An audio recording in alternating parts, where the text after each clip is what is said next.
Luanda. Now, the former president of Botswana recently met his successor, and the current president, Mokgweetsi Masisi. The former President Khama attended the SADC meeting where he received an award on behalf of the family after the regional body honoured the SADC founding fathers, who include the former President Sir Seretse Khama. Let's cross now to SABC News International Editor Sophie Mokoena, who will be in conversation with former President Ian Khama. Ms. Sophie, let's hand it over to you.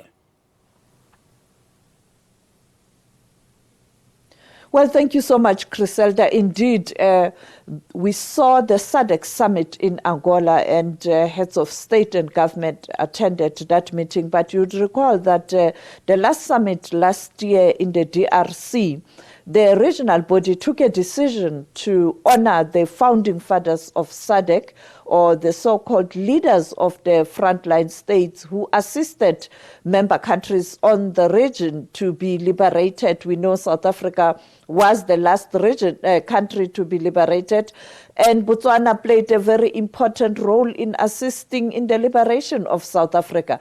The president of Botswana, Sir Seretse Khama, played a very important role in hosting activists from South Africa. But to tell us more in terms of what transpired in Luanda, Angola, I have the former president of Botswana, Ian Khama, who was in Luanda to receive this award on behalf of the family. Good morning, former president. Your visit to Luanda, was it a success? I know that in the DRC last year, the founding fathers of SADC, as part of the frontline states, who assisted in the liberation of this southern region of Africa, were honored, and you were not represented as a family to receive an award where they were honoring the founding father of democracy in Botswana,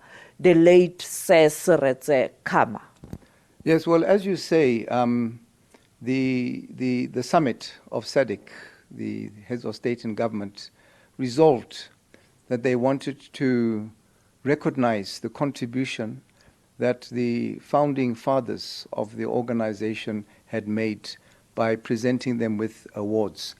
And the time that that was selected to do was, as you correctly stated, in the DRC at the last summit of SADC in that country.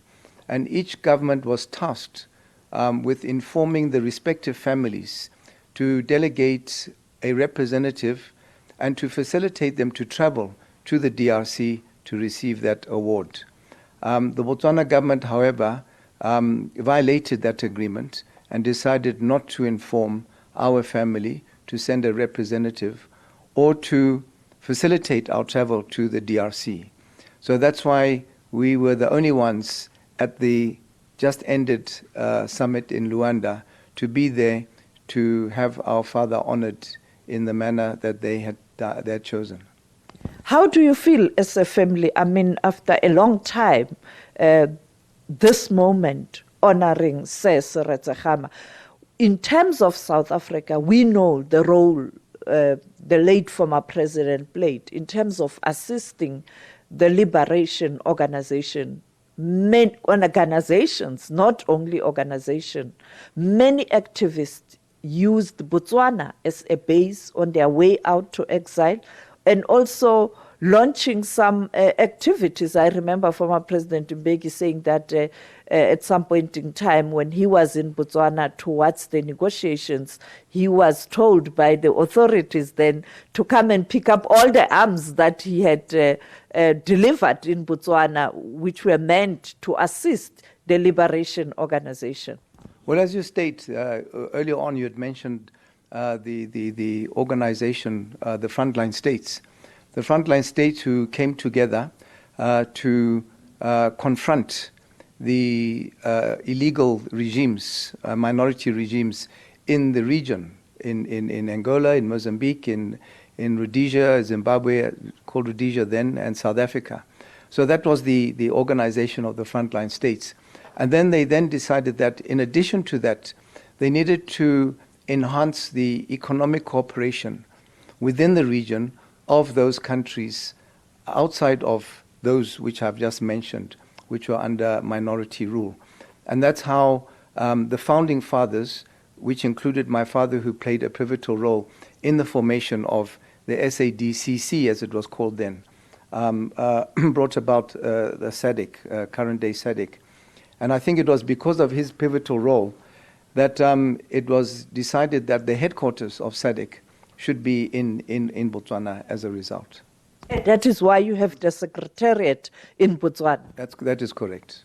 Now, looking at what transpired there, we saw the visuals. For the first time, the handshake with former President Ian Khama and the current President Mokoena Masisi. Do you think that moment can be characterized as perhaps there's an attempt to reach out and the willingness of you and President Masisi? I mean, you spoke about the beautiful history of Botswana and your family, and also you playing a role in ensuring that President Masisi is the leader of Botswana. Can't we talk about reconciliation? This is too much for the region. You know, that's a very good question. But when you talk about reconciliation, today, as I speak to you here, still in South Africa, I doubt it. And the reason why I say I doubt it is because a handshake and a smile in front of leaders and members of the international community and cameras does not translate into the possibility of reconciliation. And the reason I say that is that I can tell you that there have been at least 10 attempts at reconciliation, which have been spearheaded by heads of state, former heads of state, even members of his party on several occasions, and other people, at least 10 attempts. And each and every single one has been rejected by him, where on my part I cooperated. So, as I say, I think what you saw on that occasion, yes, it looked very nice. One would have hoped that there would have been an attempt. But, you know, it's interesting because the other person who has been part of this persecution of myself and my family and others in the country, the head of intelligence called Mahosi, not to be mixed up with the executive secretary of SADC, who's also called Mahosi. He asked to see me when I was in Angola. And this is the person who has been behind my persecution, fabricating charges and affidavits. Maybe that was a moment to try and reconcile. I mean, former president, the region wants to see you reconcile. They want peace. You know, when you have historic leaders and people that the region is looking up to, can't this matter be resolved? But no more than the people of Botswana, as well as the region, because here and everywhere else where I go, even that moment of the handshake, the excitement that we saw in some ways, but in Botswana, I mean on social media, you could see that is what people want. So when this man asked to see me, Mahosi, when I was in Luanda, I said, despite what this man has tried to do, including as a suspect, I suspect him of having tried to eliminate me. I said, fine, maybe he's been sent by Masisi to start something whilst we are there in Angola. But to my surprise, he just came to say to me, no, they've brought some bodyguards to come and look after me. But maybe that was a sign that they want to reach out. No, not at all, you see. Because I have been here, you know, for how long? Over a year. And this was said to be just for my 2-day trip in Angola. Not before that, not after that, just for Angola. And you say, why? Because there was no other message that we're just bringing you bodyguards here to look after you whilst you're here in Angola. And I said, but why now? But it is little acts such as those that pave way to reconciliation. But you know, when you know what he in particular has tried to do to me, and to have his people trying to protect me. I'm the one who needs protection from them. So how can it be the people who have been trying to do harm to me now be the same ones who are going to protect me? And I said to them, no, I'm afraid I cannot accept that. Going forward, what needs to be done ahead of the elections in Botswana? We're just going to campaign to bring about change in Botswana so that all these issues that keep on coming up, Botswana, is behind us, and we go back to being the country that we used to be. And finally, former President, your message to SADC after this event and the honor, and perhaps the handshake. Are you still willing? Are you still ready for negotiations or discussions with President Masisi? Because as you pointed out, this is what Botswana want to see.